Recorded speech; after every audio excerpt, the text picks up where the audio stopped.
మా latest videos కోసం మా ఈ తెలుగు న్యూస్ ఛానల్ సబ్స్క్రైబ్ చేసి గంట సింబల్ యాక్టివేట్ చేసుకోండి. రేపు శుక్రవారం మంచి రోజు. రాత్రికి కోడిగుడ్డును ఈ ప్రదేశంలో పడవేయండి చాలు.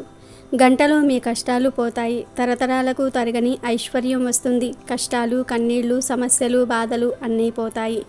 చాలా అద్భుతమైన ఫలితాలు వస్తాయి. శుక్రవారం రోజు ఈ కోడిగుడ్డు పరిహారం చేయటం వలన చాలా మంచి రిజల్ట్ వస్తుంది. ఎందుకంటే కోడిగుడ్డు చాలా శక్తివంతమైనది. కోడిగుడ్డుతో నరదృష్టిని, చెడు దృష్టిని, నెగిటివ్ ఎనర్జీని తొలగించుకోవచ్చు. శుక్రవారం అనేది మన దరిద్రాలను తొలగించుకోవడానికి, కష్టాల నుండి బయటపడడానికి, సోమరితనం నుండి బయటకు రావడానికి మంచి రోజు. కొంతమంది డిప్రెషన్లో ఉన్నామని బాధపడిపోతూ ఉంటారు. ఇలాంటి బాధల నుండి బయటపడడానికి ఈ కోడిగుడ్డు పరిహారం చాలా బాగా ఉపయోగపడుతుంది. ఈ పరిహారం వలన గంటలో మీకు ఫలితాలు వస్తాయి. గంట కూడా అవసరం లేదు. 20-30 నిమిషాల్లోనే మీరు ఫలితాలను చూడగలుగుతారు. కాబట్టి శుక్రవారం రోజు కోడిగుడ్డుతో తప్పక ఈ పరిహారం చేయండి. కొంతమంది అతిగా ఆలోచిస్తూ ఉంటారు. వారి మైండ్లో చిన్న విషయాన్ని కూడా భూతద్దంతో చూసినట్టుగా పెద్ద ప్రాబ్లంలాగా భావించి మైండ్లో ఎప్పుడూ ఆలోచిస్తూ ఉంటారు. మనశ్శాంతిని కోల్పోతారు. మన మీద చెడు ఉండటం వలన కూడా ఇలా జరుగుతూ ఉంటుంది. ఈ చెడు నుండి బయటకు రావాలన్నా, మీ సమస్యలను, బాధలను, ఆర్థిక కష్టాలను తొలగించుకోవాలన్నా ఈ కోడిగుడ్డు పరిహారాన్ని తప్పక చేయాల్సి ఉంటుంది. మరి ఇంతకీ శుక్రవారం రోజు కోడిగుడ్డుతో ఏం చేస్తే గంటలోనే ఫలితం వస్తుంది అనే విషయాన్ని ఇప్పుడు మనం ఈ వీడియోలో వివరంగా తెలుసుకుందాం. అంతకన్నా ముందు ధర్మరాజు తప్ప మిగిలిన 4 పాండవులు ఎప్పుడు ఎలా చనిపోయారో తెలిపే పురాణ కథను విందాం.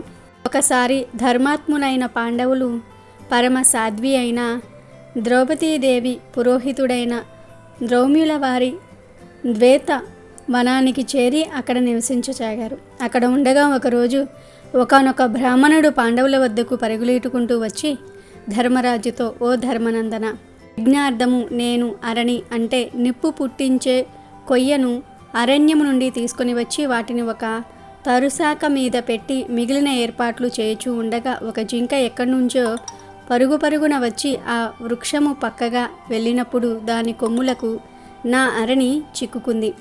అలా నా అరణి తీసుకొని ఆ జింక మళ్ళీ అడవిలోకి పారిపోయింది. నా నిత్య కర్మకు ఆంతర్యం కలగకుండా నా అరణి తెచ్చి కాపాడు అని వేడుకున్నాడు. ఆర్త రక్షణయే ప్రథమ కర్తవ్యం అని భావించే ధర్మజుడు వెంటనే తన విల్లు అందుకుని తన తమ్ములతో పాటు ఆ జింక వెళ్ళిన వైపుకు పరుగు తీశాడు. అద్భుత వేగంతో పోతున్న ఆ జింక ఎంత ప్రయత్నించినా వారికి చిక్కలేదు. అలా ఎంతో దూరం ఆ జింక వెనకాల పరిగెట్టారు. పాండవులు తీవ్రమైన అలసట, దప్పిక వారిని బాధించాయి. అయినా కర్తవ్య పాలనార్థం జింకను వెంబడిస్తూనే ఉన్నారు. చివరికి వారు దట్టమైన కీకా అడవిలోకి చేరుకున్నారు. అక్కడ ఆ జింక కనుమరుగైపోయింది. మానవ ప్రయత్నం విఫలం కాగా ఎంతో శ్రమతో ఆయాసపడుతున్న పాండవులు ఒక పెద్ద మర్రి చెట్టు క్రింద విశ్రాంతి తీసుకున్నారు. అప్పుడు నకులుడు ధర్మరాజుతో ఇలా అన్నాడు, నిరంతరము సత్య మార్గమును అనుసరించుచు ధర్మము తప్పకుండా చేరించే మనకు ఈ దుర్గతి ఎందుకు పట్టినదో ఒక జింకను పట్టి ఆ బ్రాహ్మణుని అరణి తిరిగి ఇవ్వలేకపోతున్నామే హతవిధి అన్నాడు. అది విని ప్రజ్ఞుడైన ధర్మరాజు ఇలా బదిలిచ్చాడు, నాయన, సుఖము దుఃఖము మనము పూర్వం చేసిన కర్మను బట్టే ఉంటాయి.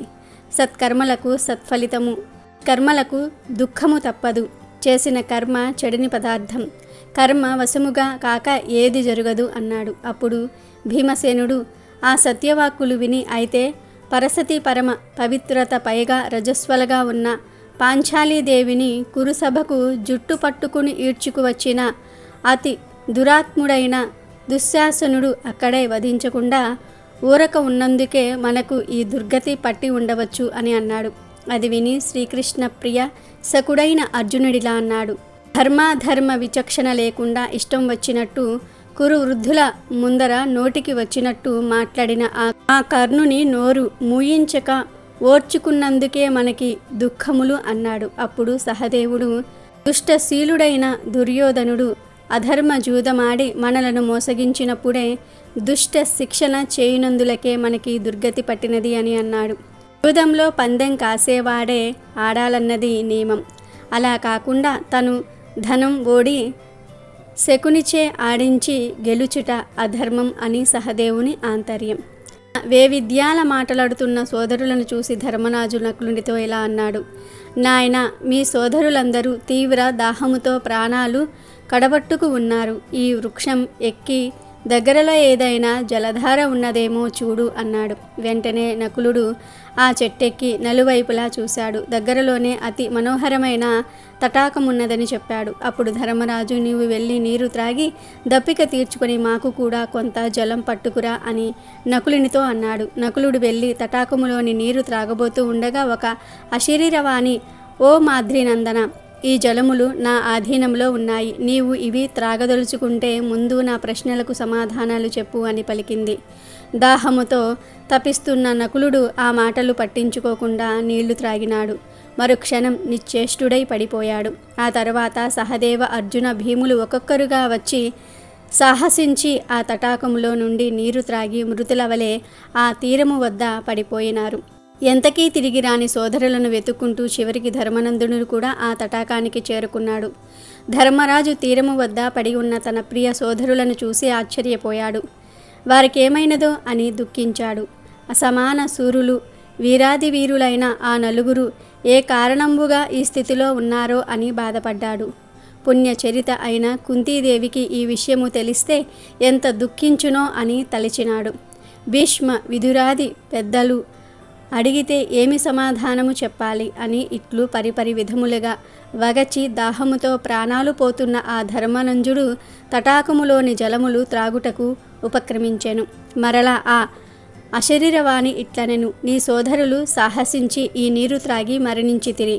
నీవు ఈ నీరు త్రాగాలంటే నా ప్రశ్నలకు విమల బుద్ధితో సమాధానములు ఇవ్వవలెను అని పలికింది. అప్పుడు ధర్మరాజు, అయ్యా, నీవు శివుడవో, అగ్నిదేవుడవో, వాయుదేవుడవో, ఇంద్రుడవో, ఇట్టి అజేయులకు ఈ స్థితిని ఇంకెవ్వరూ కలిగించగలరు.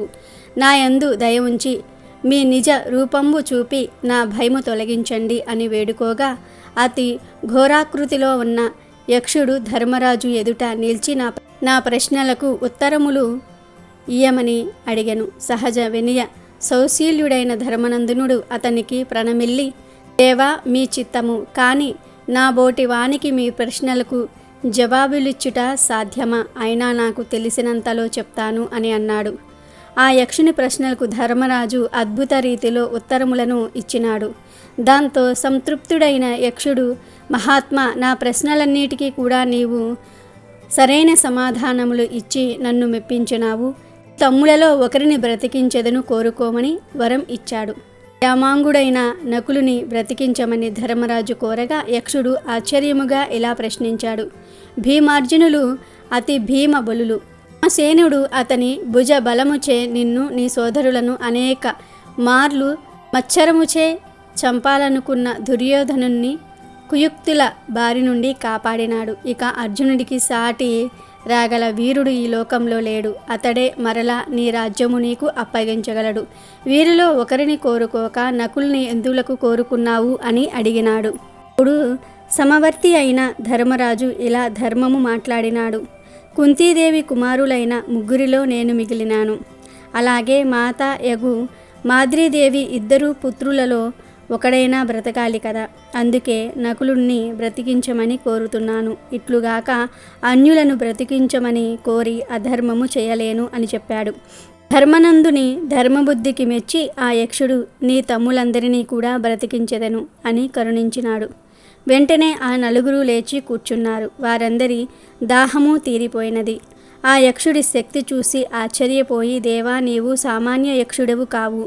ఇంద్రుడవో, వరుణుడవో, అగ్నిదేవుడవో, వాయుదేవుడవో, లేక ధర్మ ప్రభువైన నా తండ్రి యముడవో చెప్పుము అని ప్రార్థింపగా ఆ యక్షుడు కరుణించి తన నిజరూపము చూపి వారికి ఆనందము కలిగించినాడు. అది ఎవరో కాదు, యమధర్మరాజు.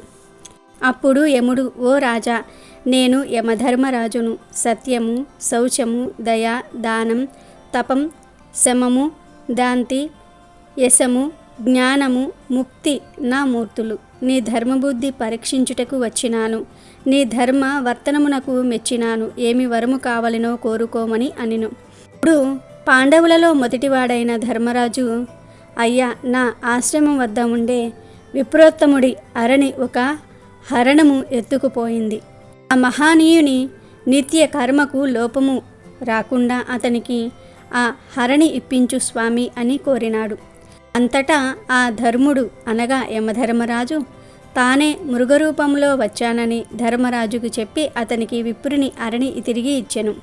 నాయన, రానున్న అజ్ఞాతవాసములో నీకు కావలసిన రూపములు నా అనుగ్రహం వల్ల కలుగుతాయి. ఇందువల్ల అసత్య దోషం కలగకుండా మీరు అజ్ఞాతవాస కాలము పూర్తి చేయగలుగుతారు.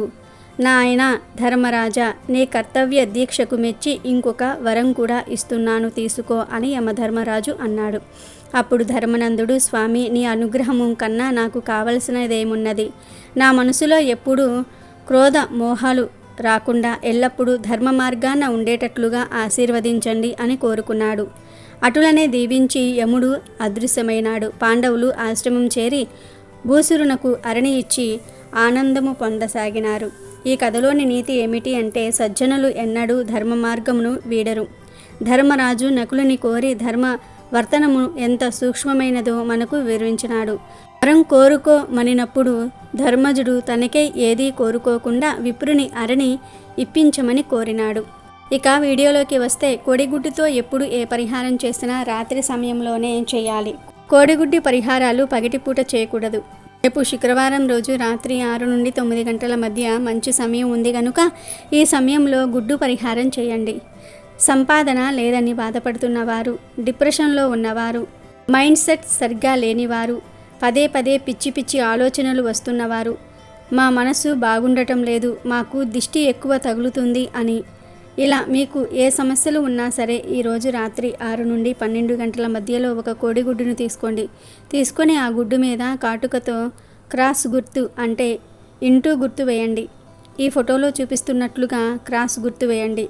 కాటుక లేకపోతే కుంకుమతో అయినా సరే గుర్తు వేయవచ్చు. ఇలా వేసిన తర్వాత ఈ గుడ్డును మీ ఎడమ చేతిలో పట్టుకొని మీకు మీరే దిష్టి తీసుకున్నట్లుగా కుడివైపు నుండి ఎడమవైపుకు 7 సార్లు తిప్పుకోండి. మీకు మీరే వేసుకోవచ్చు. ఇలా కోడిగుడ్డుతో దిష్టి తీస్తున్నట్లుగా తిప్పిన తర్వాత ఆ గుడ్డును తీసుకుని వెళ్ళి ఏదైనా రోడ్డు మీద పడవేయండి. అంటే ఆ గుడ్డు పగలకుండా పడవేయండి. మీరు అక్కడ పెట్టేంత వరకు పగలకుండా ఉండేలాగా చూసుకోవాలి. ఆ తర్వాత ఆ గుడ్డు పగిలినా మీకు సంబంధం లేదు. అందరూ నడిచే రోడ్డు మీద అయినా సరే ఈ గుడ్డును పడవేయవచ్చు. శుక్రవారం రోజు ఇలా చేయటం వలన మీ మీద ఉన్న చెడంతా కూడా పోతుంది. పిచ్చి పిచ్చి ఆలోచనలు, డిప్రెషన్, ధన సమస్యలు పోతాయి. గంటలోనే మీకు రిజల్ట్ కనిపిస్తుంది. కనుక మీరు కూడా రేపు శుక్రవారం రోజు కోడిగుడ్డుతో తప్పక ఈ పరిహారాన్ని చేసి మంచి శుభ ఫలితాలను పొంది ఆనందంగా జీవించండి. అమెజాన్లో బెస్ట్ డిస్కౌంట్స్ కోసం వీడియో డిస్క్రిప్షన్లో లింకు ఉంది, చూడండి. అలాగే మా టెలిగ్రామ్ ఛానల్ సబ్స్క్రైబ్ చేసుకోండి.